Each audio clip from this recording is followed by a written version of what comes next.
Dear students, मैं doctor Manoj Kumar Sharma, प्रवक्ता भौतिक विज्ञान RVS इंटर कॉलेज आगरा, आपको इस वीडियो में प्रकाश का अपवर्तन एवं आंतरिक परावर्तन तथा इस पर आधारित घटनाओं को समझाऊंगा।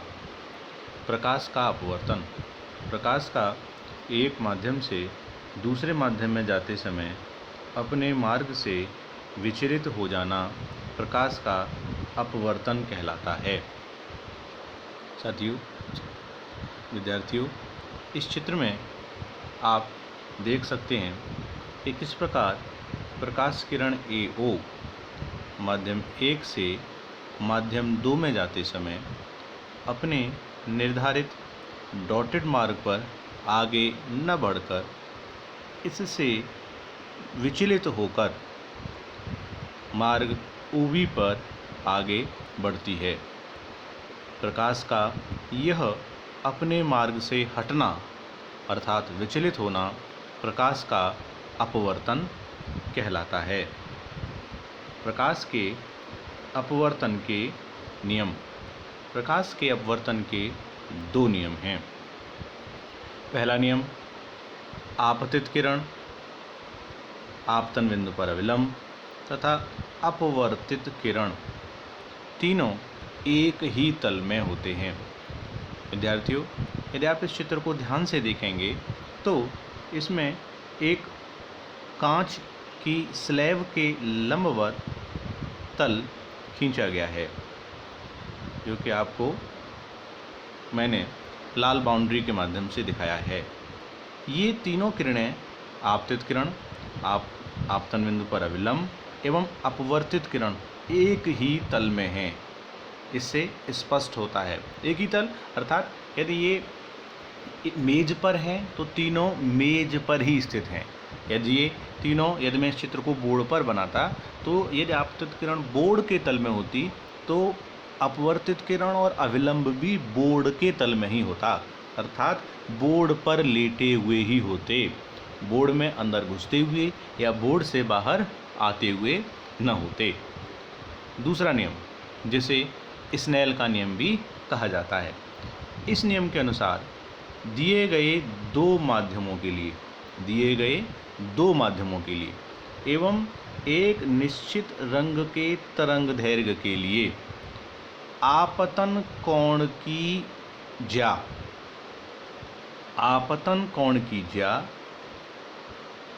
एवं अपवर्तन कोण की ज्या का अनुपात एक नियतांक होता है तथा यह नियतांक माध्यम 2 का माध्यम 1 के सापेक्ष अपवर्तनांक कहलाता है। यहाँ ये आपको बताया गया है। sin I बटे sin R बराबर 2n1, दैट इज़ इसको हम n2 बटे n1 भी लिख सकते हैं, जहाँ n2 माध्यम 2 का निरपेक्ष अपवर्तनांक और n1 माध्यम 1 का निरपेक्ष अपवर्तनांक है तथा 1n2 पहले माध्यम के सापेक्ष दूसरे माध्यम का अपवर्तनांक कहलाता है। अब हम संक्षेप में अपवर्तनांक के बारे में जानेंगे। सर्वप्रथम निरपेक्ष अपवर्तनांक। निरपेक्ष किसी माध्यम का निरपेक्ष अपवर्तनांक निर्वात में प्रकाश की चाल एवं माध्यम में प्रकाश की चाल के अनुपात को कहते हैं। इसी माध्यम का निरपेक्ष अपवर्तनांक निर्वात में प्रकाश की चाल एवं माध्यम में प्रकाश की चाल के अनुपात को कहते हैं। n बराबर C/b, जहाँ C निर्वात में प्रकाश की चाल और b उस माध्यम में प्रकाश की चाल है। चूँकि अपवर्तनांक चालों का अर्थात एक ही प्रकार की भौतिक राशियों का अनुपात है, अतः इसका कोई मात्रक नहीं होता है। इसके साथ आपको यह भी ज्ञात है कि किसी माध्यम में प्रकाश की चाल v सदैव निर्वात में प्रकाश की चाल c से छोटी होती है, अतः यह राशि n जो कि c/b है सदैव 1 से छोटी होगी। यदि 1 के बराबर होगी तो वह केवल निर्वात के लिए, अर्थात किसी माध्यम का निरपेक्ष अपवर्तनांक का मान सदैव 1 से अधिक होगा। निर्वात के लिए निरपेक्ष अपवर्तनांक का मान 1 होगा। किसी माध्यम का अपवर्तनांक माध्यम की प्रकृति, आपतित प्रकाश की तरंग दैर्घ्य तथा ताप पर निर्भर करता है। एक दूसरा वीडियो मैं आपको इसके बाद दूंगा जिसमें मैं कुछ आंकिक उदाहरण इस सूत्र पर आधारित समझाऊंगा। आगे सापेक्ष अपवर्तनांक। सापेक्ष अपवर्तनांक जिस प्रकार से नाम से स्पष्ट है, यह अपवर्तनांक एक माध्यम का दूसरे माध्यम के सापेक्ष अपवर्तनांक होगा। एक माध्यम का दूसरे माध्यम के सापेक्ष अपवर्तनांक, जैसा कि स्नेल के नियम में हमने ऊपर पढ़ा।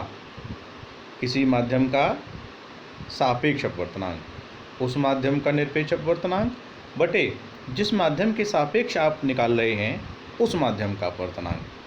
1n2 बराबर n2 बटे n1।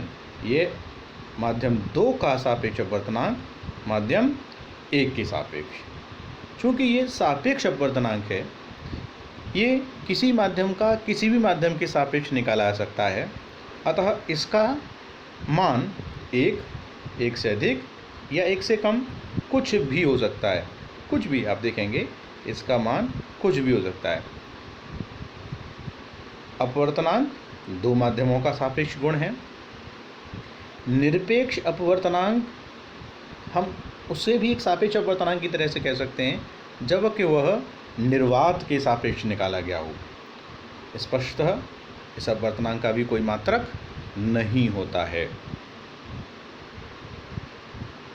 एक माध्यम से दूसरे माध्यम में जाने पर प्रकाश के गुणों में परिवर्तन।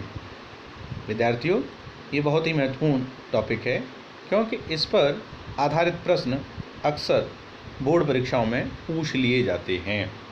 जब प्रकाश किरण एक माध्यम से दूसरे माध्यम में जाती है तो आप इस तथ्य को सदैव ध्यान रखेंगे कि उसकी आवृत्ति नहीं बदलती है। आवृत्ति में कोई परिवर्तन नहीं होता है, अर्थात अपवर्तित किरण की आवृत्ति वही होती है जो कि आपतित किरण की आवृत्ति है। यह महत्वपूर्ण तथ्य है, इसको आप सदैव याद रखेंगे। वेग, आपको पता है प्रकाश का वेग विभिन्न माध्यमों में अलग अलग होता है, तो स्पष्टतः प्रकाश किरण जब एक माध्यम से दूसरे माध्यम में जाएगी तो उसका वेग परिवर्तित हो जाएगा। और आप जानते हैं किसी भी माध्यम में प्रकाश का वेग इस सूत्र के माध्यम से दिया जाता है। इस सूत्र को थोड़ा बृहद या विस्तार करके या व्यापक करके लिखा जाए तो हम इसको ऐसे लिखेंगे: माध्यम 1 में प्रकाश का वेग बटे माध्यम 2 में प्रकाश का वेग बराबर माध्यम 2 का निरपेक्ष अपवर्तनांक बटे माध्यम 1 का निरपेक्ष अपवर्तनांक। v1 बटे v2 बराबर n2 बटे n1। या सीधे सीधे हम इसको ऐसे भी लिख सकते हैं: v2 बराबर v1 बटे 1n2। हम इसको ऐसे भी लिखेंगे: v2 बराबर v1 बटे n डायरेक्टली। अर्थात यदि प्रकाश किरण पहले माध्यम से दूसरे माध्यम में जाए, दूसरे माध्यम का पहले के सापेक्ष अपवर्तनांक n हो, तो सीधे सीधे हम इस सूत्र का प्रयोग कर उस माध्यम में प्रकाश की चाल ज्ञात कर सकते हैं। यहाँ 2 तथ्य हम ध्यान रखेंगे। यदि दूसरा माध्यम सघन है, अर्थात प्रकाश किरण विरल माध्यम से सघन माध्यम में जा रही है, तो डेफिनेटली n2 के बड़े होने के कारण बड़े होने के कारण b1 अधिक होगा और b2 छोटा होगा। अर्थात विरल माध्यम से सघन माध्यम में जाते समय प्रकाश का वेग घट जाएगा तथा इसका उल्टा सघन से विरल माध्यम में जाते समय प्रकाश का वेग बढ़ जाएगा। तरंग दैर्घ्य, जिस प्रकार से आपको पता है किसी भी तरंग का वेग v बराबर तरंग की आवृत्ति f इंटू तरंग दैर्घ्य लैम्डा, इस सूत्र से दिया जाता है। चूँकि तरंग की आवृत्ति पर कोई प्रभाव नहीं पड़ता, अब उसका वेग परिवर्तित होता है तो निस्संदेह उसकी तरंग दैर्घ्य भी परिवर्तित होगी, और तरंग दैर्घ्य में परिवर्तन उसी प्रकार से होंगे जिस प्रकार से वेग में होते हैं, अर्थात विरल माध्यम से सघन माध्यम में जाते समय तरंग दैर्घ्य घट जाएगी तथा सघन माध्यम से विरल माध्यम में जाते समय तरंग दैर्घ्य बढ़ जाती है। यहाँ भी हम इस सूत्र का प्रयोग व्यापक तौर पर करेंगे। जब कि कोई किरण एक माध्यम से जिसमें उसकी तरंग दैर्घ्य लैम्डा है दूसरे माध्यम में जाएगी जहाँ उसकी तरंग दैर्घ्य लैम्डा 2 होगी, जिसको लैम्डा 2 बराबर लैम्डा 1/n इस सूत्र से दिया जाएगा, जहाँ n 1n2 है, अर्थात माध्यम 2 का माध्यम 1 के सापेक्ष अपवर्तनांक। नोट, कुछ चीज़ें और ध्यान रखने की हैं। प्रकाश किरण विरल माध्यम से सघन माध्यम में जाते समय अविलंब की ओर झुक जाती है। ये अविलंब की ओर झुक जाती है, इसको ध्यान देंगे। यहाँ अपवर्तन कोण r का मान आपतन कोण से कम होता है, जबकि प्रकाश का सघन माध्यम से विरल माध्यम में जाते समय वह अविलंब से दूर हट जाती है। अविलंब से दूर, ये देखिए, ये अविलंब है, ये प्रकाश किरण का रास्ता जो कि होना चाहिए था यदि ये माध्यम 2 न होता, परंतु यह किरण इस रास्ते पर न जाकर अविलंब से दूर हट गई। ऐसा क्यों होता है? क्योंकि विरल माध्यम में प्रकाश का वेग सघन माध्यम की तुलना में अधिक होता है। विद्यार्थियों, हमने ऊपर देखा कि माध्यम 2 प्रकार के हैं, एक सघन माध्यम और दूसरे विरल माध्यम। आपने देखा है सामान्य कुछ वस्तुएं भारी और कुछ हल्की होती हैं। किसी वस्तु का समान आयतन में अधिक भार होना उसकी मास डेंसिटी, द्रव्यमान घनत्व होता है, जबकि यहाँ माध्यमों का सरल या विरल होना उनकी ऑप्टिकल डेंसिटी मीन्स प्रकाशिक घनत्व से निर्धारित होता है। प्रकाशिक घनत्व का अभिप्राय है किसी माध्यम में प्रकाश की चाल यदि कम है तो वह माध्यम सघन माध्यम कहलाएगा, जबकि यदि किसी माध्यम में प्रकाश की चाल अधिक है तो वह माध्यम विरल माध्यम कहलाएगा। सामान्यतया ऑप्टिकली डेंस और ऑप्टिकली रेयर एवं द्रव्यमान मास घनत्व एक ही तरीके से होते हैं, अर्थात जो पदार्थ द्रव्यमान घनत्व में विरल हैं वह ऑप्टिकली भी विरल होते हैं, परंतु ऐसा सदैव सत्य नहीं है। तारपीन का तेल जो कि जल की तुलना में प्रकाशिक घनत्व अधिक रखते हुए भी द्रव्यमान घनत्व कम रखता है, अर्थात वह तेल से हल्का है, परंतु तेल पानी से हल्का है, परंतु उसमें प्रकाश का वेग पानी की तुलना में कम है। प्रकाश किरणों की उत्क्रमणीयता, एक लाइन में हम इसको समझेंगे। प्रकाश जब एक माध्यम से दूसरे माध्यम में जाता है तो जाते समय वह जिस मार्ग का अनुसरण करता है उसी मार्ग का अनुसरण प्रकाश वापस माध्यम 2 से माध्यम 1 में आते समय करेगा। जिस माध्यम से गया था उसी माध्यम से वापस आएगा। ये प्रकाश किरणों की उत्क्रमणीयता का सिद्धांत कहलाता है, अर्थात जिस प्रकार से वह AO और OB मार्ग को फॉलो करते हुए गया था, यदि उसे B से वापस भेजा जाए तो BO और OA मार्ग को फॉलो करते हुए वापस आएगा। यदि हम स्नेल के नियम के माध्यम से इस घटना को समझें तो माध्यम 1 से माध्यम 2 में जाते समय स्नेल के नियम से हम लिखेंगे साइन आई बटे साइन आर बराबर n2 बटे n1 बराबर 1n2। जबकि वह दूसरे माध्यम से वापस आएगा तो हम लिखेंगे साइन आर, लिखेंगे यहाँ साइन आर बटे साइन आई n1 बटे n2 बराबर 1n2। समीकरण 1 और 2 को यदि हम गुणा करें तो हमें प्राप्त होगा 1n2 इंटू 2n1 बराबर 1, अर्थात 1n2 बराबर 1/2n1। यदि 3 माध्यम है, इसका अभिप्राय क्या है? इसका अभिप्राय यह है यदि हवा का कांच के सापेक्ष अपवर्तनांक 1n2 है तो कांच का हवा के सापेक्ष अपवर्तनांक 1/2n1 होगा। यदि 3 माध्यम है अर्थात प्रकाश किरण माध्यम 1, माध्यम 2 और माध्यम 3 से होकर पुनः माध्यम 1 में आ जाती है और यदि उसे मौका मिलता है वापस आने का तो वह माध्यम 1 से चलते हुए माध्यम 3, माध्यम 2 और वापस माध्यम 1 में अगर आएगी और यदि इसी कोण पर आपतित होगी तो यहाँ इसी कोण से निर्गत होगी। इन तीनों माध्यमों के लिए भी हम इसी कंडीशंस को इस प्रकार से लिख सकते हैं और परिणामतः हमको ये चीज़ प्राप्त होगी। यहाँ इसको ज़रा समझेंगे। 2n3 मीन्स माध्यम 3 का माध्यम 2 के सापेक्ष अपवर्तनांक। ये किसके बराबर है? माध्यम 3 का किसी माध्यम 1 के सापेक्ष अपवर्तनांक बटे माध्यम 2 का किसी माध्यम 1 के सापेक्ष अपवर्तनांक। अर्थात हम किसी एक माध्यम का किसी दूसरे माध्यम के सापेक्ष अपवर्तनांक ज्ञात कर सकते हैं, जबकि हमें दोनों माध्यमों का किसी अन्य परंतु एक ही माध्यम के सापेक्ष अपवर्तनांक ज्ञात हो।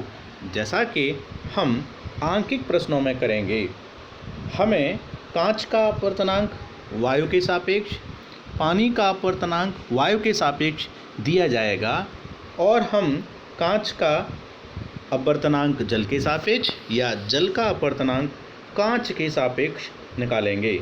ऐसा हम आंकिक प्रश्नों में करेंगे जिसे मैं समझाऊंगा आगे। आभासी गहराई या ऊंचाई। मित्रों, विद्यार्थियों, आपने देखा है कि यदि एक जग या बाल्टी में पानी भरा हुआ है और उसमें कोई सिक्का गिर जाए तो वह सिक्का हमें ऐसा दिखाई देता है कि वो ऊपर उठा हुआ है और हम उसको बड़ी आसानी से अपना हाथ पानी में डुबोकर निकाल लेंगे।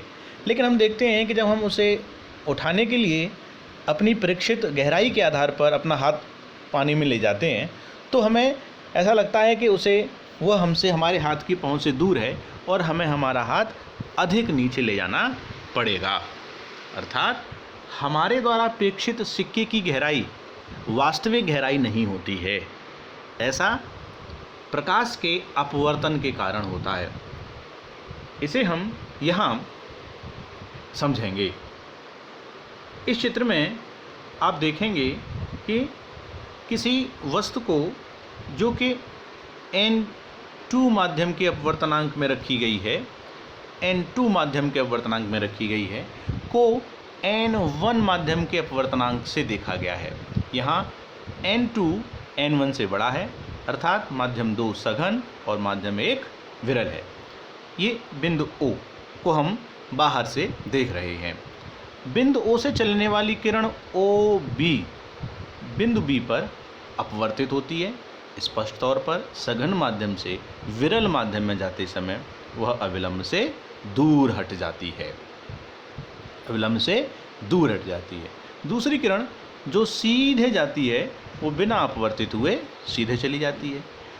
हमारे द्वारा ये किरण हमें ऐसा प्रतीत होता है कि बिंदु O से न आकर अपितु बिंदु O' से आ रही है, अर्थात बिंदु O का आभासी प्रतिबिंब O' पर प्राप्त होगा।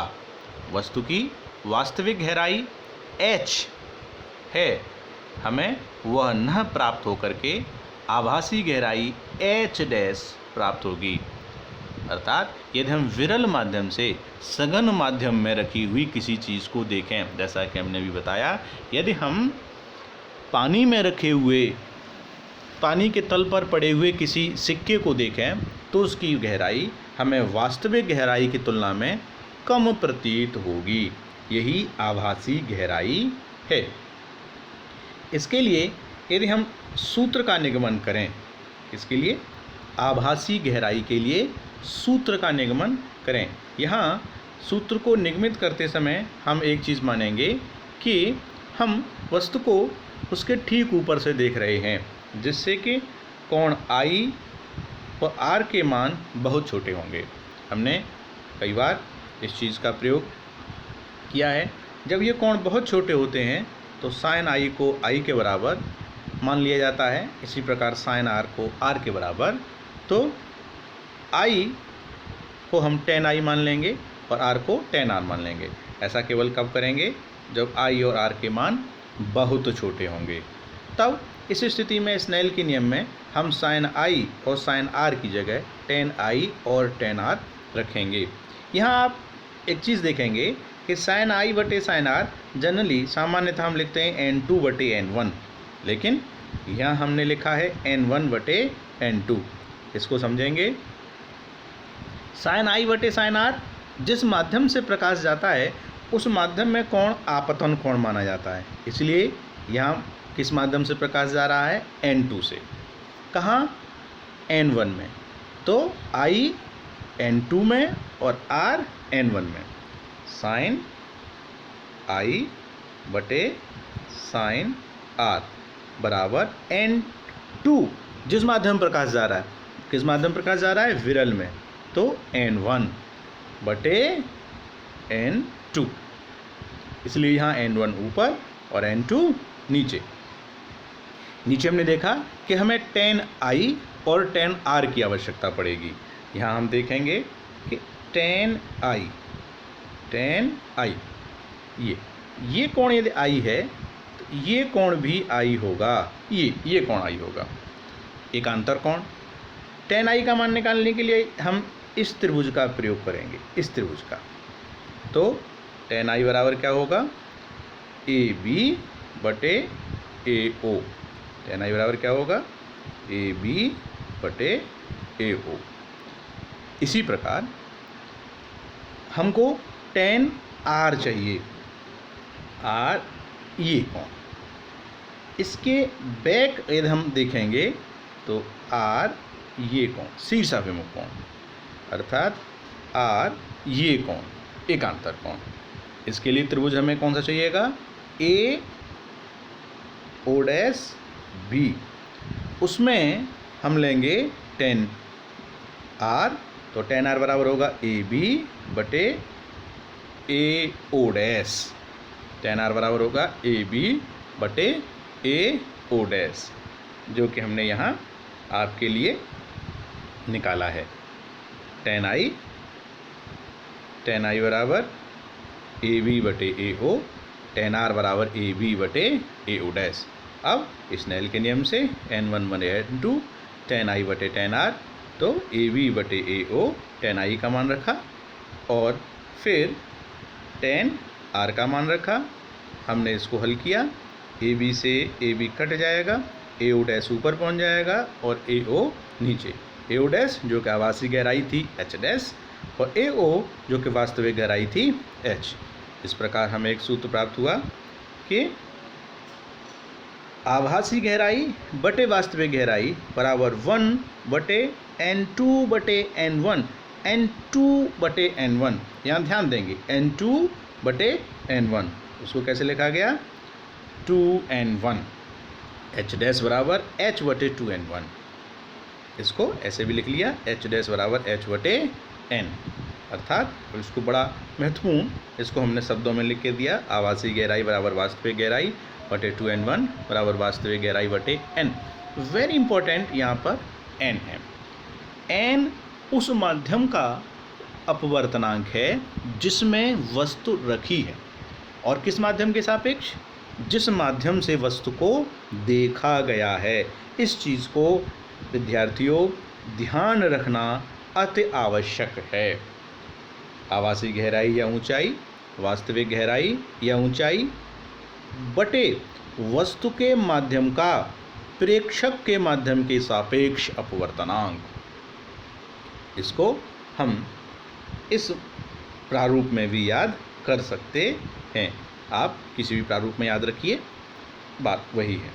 वस्तु की स्थिति में परिवर्तन, तो आपने देखा कि अपवर्तन होने के कारण वस्तु की वास्तविक गहराई हमें प्रतीत नहीं होती है, अर्थात वस्तु थोड़ी सी शिफ्ट विस्थापित दिखाई देती है। तो वस्तु की स्थिति में कितना विस्थापन होगा? निस्संदेह वस्तु की स्थिति में विस्थापन होगा वास्तविक गहराई माइनस आभासी गहराई। आप देखेंगे यदि आप कैलकुलेट करेंगे वास्तविक गहराई और आभासी गहराई का मान रखकर, तो आपको सूत्र मिलेगा स्थिति में परिवर्तन बराबर वास्तविक गहराई ब्रैकेट में 1 - 1/n। विद्यार्थियों, आप यहाँ पर इस चीज़ को थोड़ा सा समझेंगे, बहुत महत्वपूर्ण तथ्य है। यदि कोई वस्तु, आप वायु में आप किसी वस्तु को देख रहे हैं और वह वस्तु आपसे h दूरी पर है, यदि हम आपके और उस वस्तु के बीच में कोई t मोटाई की कांच की प्लेट जिसका का अपवर्तनांक n हो रख दें, तो वह वस्तु आपको उसकी वास्तविक स्थिति में दिखाई न देकर उससे थोड़ी सी पहले दिखाई देगी। वहाँ भी विस्थापन इसी सूत्र से दिया जाएगा। वास्तविक गहराई के स्थान पर हमको यहाँ उस कांच की स्लैब जो बीच में रखी गई है की मोटाई लेनी होगी। इसके विपरीत यहाँ मैंने एक दूसरा चित्र आपके लिए दिया गया है। अभी तक हमने देखा कि हम वायु से कांच में या पानी में रखी हुई वस्तु को देख रहे हैं। यदि परिघटना बिल्कुल विपरीत हो, यदि कोई मछली आकाश में उड़ती हुई चिड़िया को देखना चाहे, तो उस मछली को आकाश में उड़ती हुई चिड़िया की स्थिति क्या दिखाई देगी? क्या उसे भी वह चिड़िया अपनी वास्तविक स्थिति से नीचे दिखाई देगी? नहीं, ऐसा नहीं होगा। उस मछली को वह चिड़िया अपनी वास्तविक स्थिति से थोड़ा ऊपर दिखाई देगी, जिसे मैंने इस चित्र में आपके लिए दिया गया या दर्शाया गया है।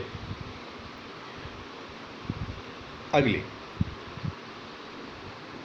सूर्योदय से पूर्व तथा सूर्यास्त के पश्चात भी सूर्य का दृष्टिगोचर होना। विद्यार्थियों, आपको पढ़कर थोड़ा सा आश्चर्य हो रहा होगा कि सूर्योदय से पूर्व सूर्य का दिखाई दे जाना और सूर्यास्त होने के पश्चात भी सूर्य का दिखाई देते रहना, परंतु ऐसा है। और हमें सूर्योदय अपने वास्तविक समय से 2 मिनट पूर्व दिखाई देता है और सूर्यास्त होने के पश्चात 2 मिनट तक सूर्य दिखाई देता रहता है। इस घटना को हम, चूँकि यह हम सामान्य तौर पर प्रातःकाल ऑब्जर्व कर सकते हैं, यहाँ हम इस घटना को बड़े डिटेल में समझेंगे।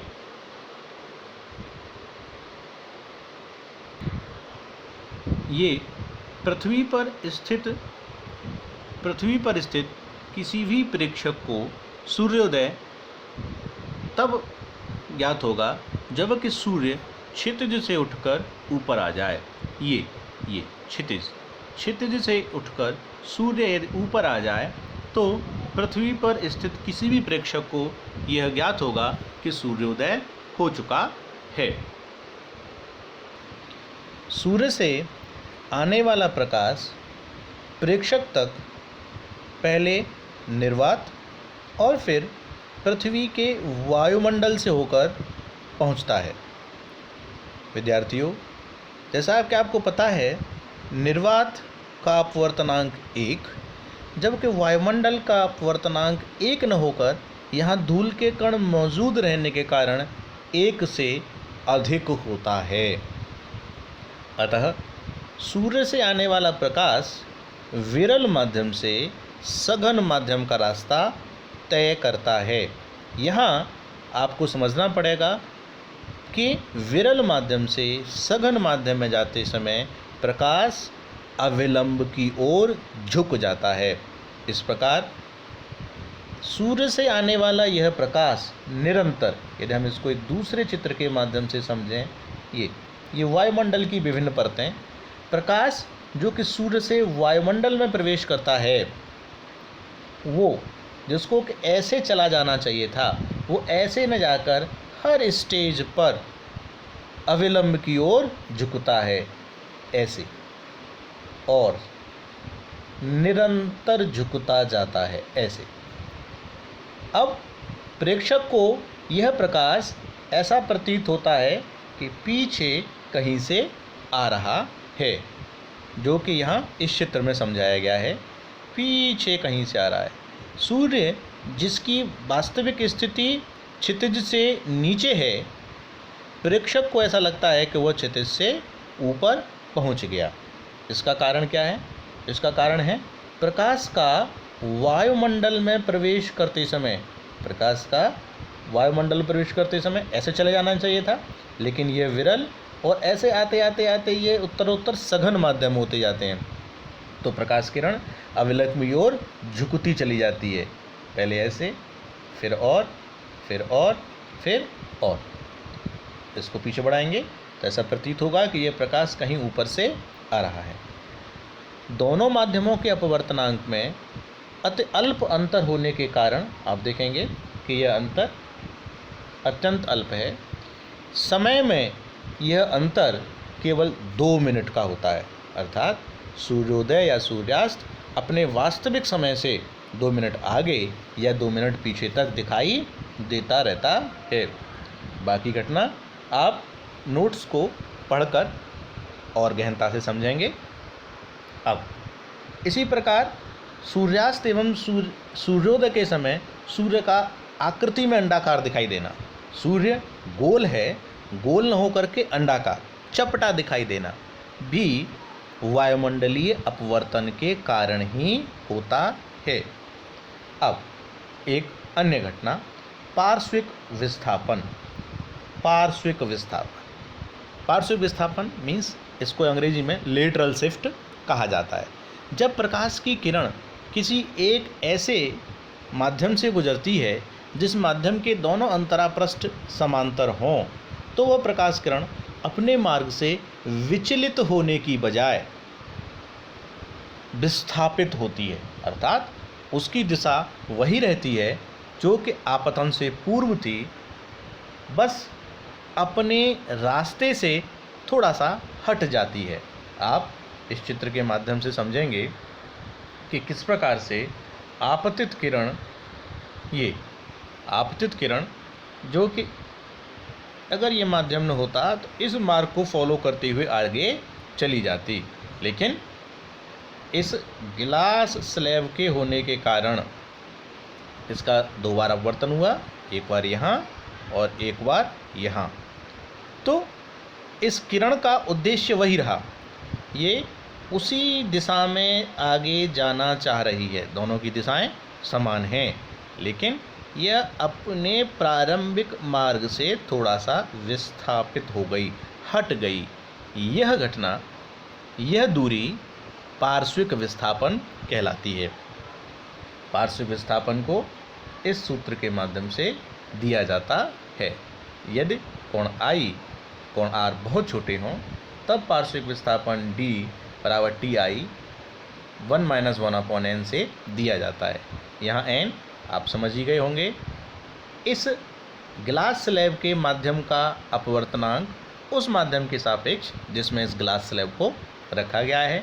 T ग्लास स्लैब की मोटाई और I आपतन कोण है। अब पूर्ण आंतरिक परावर्तन। विद्यार्थियों, यहाँ से आगे मैं आपको अगले वीडियो में जानकारी दूंगा। पूर्ण आंतरिक परावर्तन अति महत्वपूर्ण घटना है।